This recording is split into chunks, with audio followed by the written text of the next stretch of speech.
करून द्या. तर सगळ्यांनी सुरुवात केली ओळख करायला. तर मॅडम म्हणजे ओळख करून द्यायची. एका शब्दात मला तुमची ओळख पाहिजे.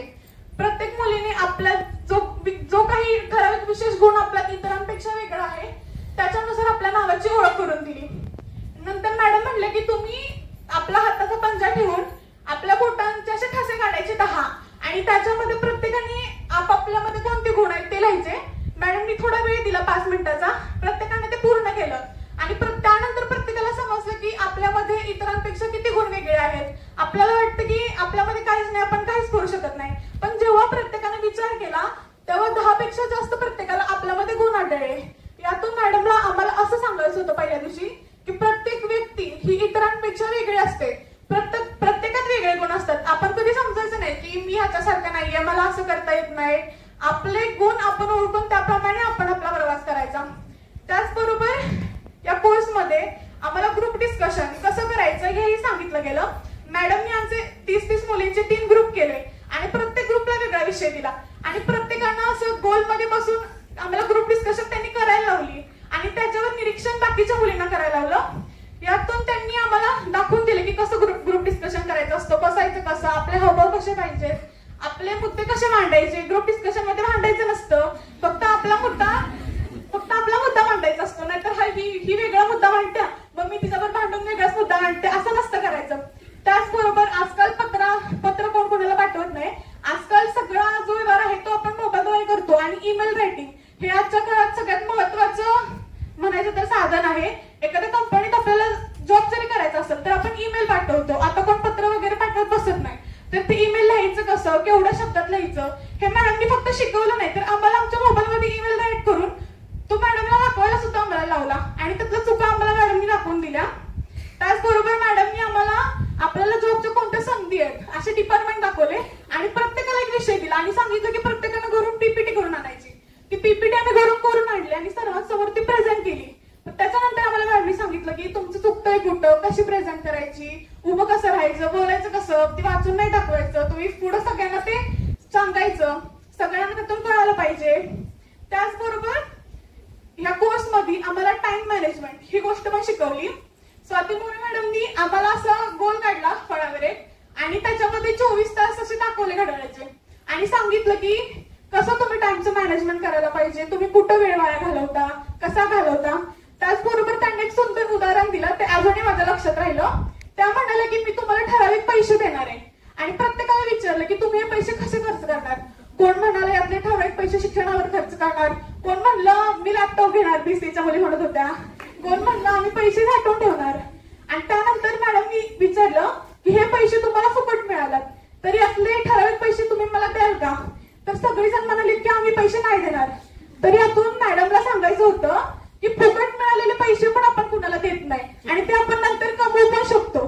पण जो आपल्याकडे वेळ आहे तो ठराविक आहे, तो पुन्हा येत नाही, तर तो आपण वाया घालवतो. तर हे मला मॅडमचं खूप उदाहरण आवडलं. यातून वेळेची किंमत काय असते ते नक्कीच मला कळालं. त्याचबरोबर कोणत्याही कंपनीत जायचं असेल तर आपण आपला रिझ्युमे तयार करतो. तर तो कसा तयार करायचा, आपल्यामध्ये ज्या चांगल्या गोष्टी आहेत तर त्याच्यामध्ये कशा हायलाइट झाल्या पाहिजेत, त्याच्यामध्ये ठराविकच माहिती आपल्याला सगळ्यात आपल्याला स्किल आहेत, आपल्याकडे आपली माहिती ते एका पेजवर बसवायची असती. तर कशी बसवायची, त्यात कोणते मुद्दे ऍड करायचे हे आम्हाला शिकवलं. कंपनीनुसार कसे त्यात मुद्दे घालायचे, कुठले पॉइंट आले पाहिजेत. तर मॅडमनी शिकवून आपला रिझ्युमे तयार पण करायला लावला. त्याचबरोबर इंटरव्ह्यू स्किल, आम्हाला इंटरव्ह्यू स्किल तर खूप छान प्रकारे सांगितलं. उभं कसं राहायचं, बोलायचं कसं, तुमचे कपडे कसे पाहिजेत हे न सांगता आम्हाला पुढे बोर्डवर म्हणजे व्हिडिओ पण दाखवला की इंटरव्ह्यू कसा असतो, कसं करायचं असतं. त्याचबरोबर आम्हाला प्रश्न पण इंटरव्ह्यूचे विचारले आणि मॅडमनी मला आश्चर्य वाटतं की हा कोर्स फ्री मध्ये होता आपल्या सर्वांसाठी आणि मॅडमनी ठरवलं असतं तर दोघांनी फक्त शिकवायचं म्हणून शिकवलं असतं. पण त्यांनी तसं न करता स्वतः प्रत्येक विद्यार्थ्याकडे लक्ष देऊन आपल्याला प्रत्येक गोष्ट समजली की नाही हे जाणून घेतलं त्यांनी आणि प्रत्येकाला ती गोष्ट समजली. त्याच्याबद्दल मी तुमच्या दोघींचं आभार मानते आणि खरंच खूप छान कोर्स होता. याच्यामुळेच खरं तर इथं पुढे येऊन बोलतोय आम्ही, नाहीतर पुढे येण्याची भीती वाटायची याच्या अगोदर. पण आता या कोर्समध्ये सर्व काही शिकवलं त्यामुळे तर पुढे यायची भीती पण वाटत नाही. तर जास्त वेळ नाही घेत आणि पुन्हा एकदा इथे जमलेल्या सर्वांचे आभार मानते आणि मला बोलायची संधी दिली. त्याचबरोबर आपल्या कॉलेज कॉलेजने आणि नांदी फाउंडेशन आणि महिंद्रा कंपनीने हा कार्यक्रम आपल्या कॉलेजमध्ये राबवला, त्याबद्दल सर्वांचे आभार मानते आणि थांबते. धन्यवाद. फर्स्ट टाइम बोलते, स्टेज डेअरिंग आणि कॉन्फिडन्स लेवल या कार्यक्रमामुळे खूप वाढलेला आहे. आणि या कार्यक्रमाला एकतर आम्ही बसत नव्हतो, सरांनी आम्हाला इतकं फोर्स केलं की बसा बसा, ह्या कार्यक्रमामध्ये खूप साऱ्या गोष्टी शिकण्यासारख्या आहेत, तुम्ही त्या शिका. सो थँक्यू कांबळे सर, त्यांनी आम्हाला या कार्यक्रमासाठी बसवलं त्याच्यामुळे. आणि थँक्यू मॅडम, कारण त्यांच्यामुळे कॉन्फिडन्स लेवल आणि स्टेज डेअरिंग भरपूर वाढलेले आहे. त्या कार्यक्रमामध्ये भरपूर साऱ्या गोष्टी शिकण्यासारख्या आहेत. यशराजच्या विद्यार्थ्यांना मला सांगायचं आहे की तुम्ही या कार्यक्रमामध्ये नेक्स्ट इयरला तुम्ही त्या बसा, शिकण्यासारखं भरपूर आहे याच्यामध्ये. आणि या कार्यक्रमांतर्गत टाइम मॅनेजमेंट कसं असावं, टाइम मॅनेजमेंट कसं करावं, उठल्यापासून झोपेपर्यंत कसं ते टाइम मॅनेजमेंट करता येईल हे त्यांनी शिकवलं.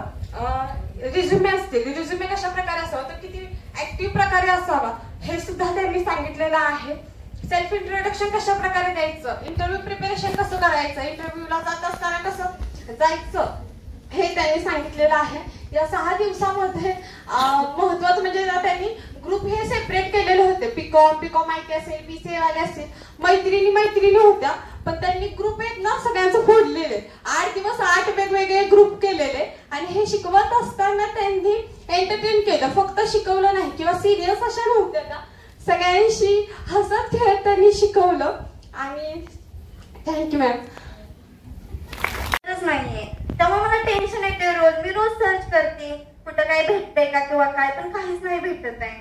म्हणजे तू असं कोणतं एखादं मीडियम शोधतेस का त्याच्यावरून जॉब वगैरे वॅकन्सी तुला? हा, मला भेटतच नाहीये. म्हणजे मी इथं तिथं लोकांना विचारते की बाबा कुठं आहे का वॅकन्सी वगैरे, पण काही मला भेटलंच नाही. अगं माझा पण हाच प्रॉब्लेम होता, पण नंतर मला कोणतरी बोललं की लिंक्डइन बद्दल त्यांनी सांगितलं मला. त्याच्यानंतर मी हे बघ, हे ऍप आहे. काय आहे मला पण इन्फॉर्मेशन. अगं हे ऍप आहे लिंक्डइन म्हणून, त्याच्यावर गेलं ना की आपण आपली ईमेल आयडी वगैरे टाकून आपण अकाउंट आपलं क्रिएट करू शकतो. त्याच्या थ्रू आपल्याला वॅकन्सीज वेगवेगळ्या आपल्याला समजून जातात कुठे कोणत्या कंपनीमध्ये वॅकन्सी आहे. प्लस त्याच्यामुळे आपण HR मॅनेजर वगैरे त्यांच्याशी पण डायरेक्टली आपण कनेक्ट करू शकतो. अच्छा, म्हणजे एवढा चांगला यूज आहे ऍपचा.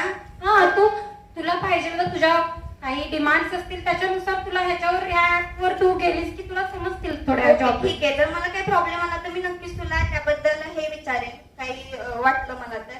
थँक्यू सो मच, मी नक्कीच हे करेन. चालेल ना, एवढं काय. थँक्यू. तर आमचं सांगायचं तात्पर्य एवढंच होतं की सोशल मीडियाचा आपण वापर करतो, तो वापर चांगल्या गोष्टींसाठी पण होतो. ठीक आहे, सोशल मीडियाचा वापर करा, रील्स किंवा हे बघण्या व्यतिरिक्त. पण आता मी काही स्किट मध्ये रोल केला की मला बाबा भेटत नाहीत वॅकन्सी, मग मी तसा सोशल मीडियाचा पाहिजे तसा वापर करत नव्हते. हे जर मी आता हिने मला सांगितलं की हा लिंक्डइन ऍप आहे, त्यावरती वॅकन्सी वगैरे भेटू शकते. सो हे तुम्ही शिका की सोशल मीडियाचा कसा वापर करायचा किंवा कसा करायचा नाही. आणि आता तुम्ही बिलीव्ह कराल का नाही मला माहिती नाही, पण आता हे जे आम्ही थोडंसं बोललो, छोटासा आमचा प्रयत्न होता, तो आम्ही इथे आता ऑडिटोरियम हॉलमध्ये येऊन आत्तापासून 5 मिनिटात आम्ही प्रिपेअर केलंय. हा कॉन्फिडन्स सुद्धा आम्हाला मॅडममुळे